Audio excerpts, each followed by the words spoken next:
অবশেষে অনুভবদের বাড়িতে সবাই লাজুকেই চোর ভাবছে, কারণ অনুভব কিছু বলেনি কাউকে, তাই সবাই ভাবছে লাজুই চুরিটা করেছে। এমনকি ঠাম্মিও লাজুকে সন্দেহ করছে। ঠাম্মি লাজুকে বলে, আজকে তুই বাইরে ঘুমো, তোর পক্ষেও ভালো আর আমার পক্ষেও ভালো। তখন লাজু বলছে, ঠাম্মি তুমিও আমাকে তখন অবিশ্বাস করছো সবার মতো, তুমিও আমাকে বিশ্বাস করছো না, কিন্তু একদিন যখন সব কিছু প্রমাণ হবে, যখন সব সত্যি সামনে আসবে, তখন তো তোমার বিশ্বাস আমার উপর ফিরে আসবে, তাই না বলো? তখন অনুভবের মা বলে, শোনো, তোমার এত বড় বড় কথা বন্ধ করো, তোমাকে বাইরে শুতে বলা হয়েছে, তুমি বাইরে শুবে, আর এত কথা কিসের তোমার?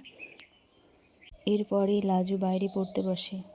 অনুভব চুপ করে সিঁড়িতে বসে লাজুর সঙ্গে ফোনে কথা বলতে থাকে, তোমার এই অসম্মান আমি কিছুতেই সহ্য করতে পারছি না লাজু, তুমি একবার বলো, তাহলে আমি সবাইকে সব সত্যিটা বলে দেব, কে আসল চুরি করেছে। তুমি তো আসলে চুরি করোনি, তাহলে কেন তোমাকে সবাই শুধু শুধু কথা শোনাবে বলো?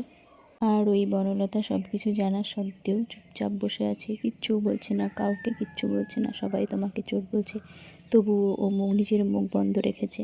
তারপরে লাজু বলে যে আহ, সব সব সত্যি সবার সামনে আসার কোনো দরকার নেই, তাছাড়া আমি সব কিছু ঠিক করে দেবো, সব ঠিক হয়ে যাবে। তখন অনুভব বলে, কি ঠিক করে দেবে তুমি? কিভাবে ঠিক করবে তুমি সব কিছু?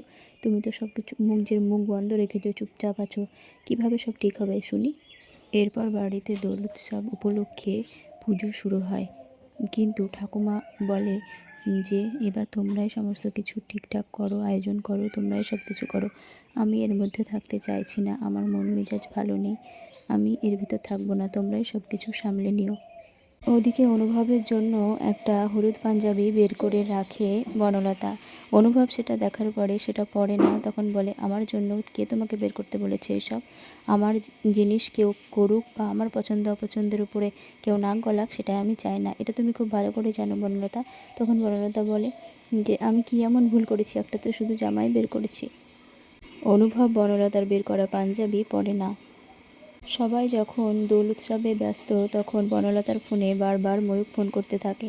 সেই ফোনটা ঘরে থাকে, তখন লাজু গিয়ে সেই ফোনটা ধরে এবং বলে, এটাই কি সেই ময়ূক? তারপরে ফোন ধরে এবং এখনও খেলা শেষ হয়নি বনলতা, 15 লাখ টাকা নিয়ে তুমি চলে এসো। তখন লাজু বলে, কোথায়? তখন ময়ূক বলে, সেন্ট্রাল পার্কের কাছে আমি কাল থাকবো। ময়ূক বুঝতে পারে না যে ফোনে বনলতা নয়, লাজু কথা বলছে।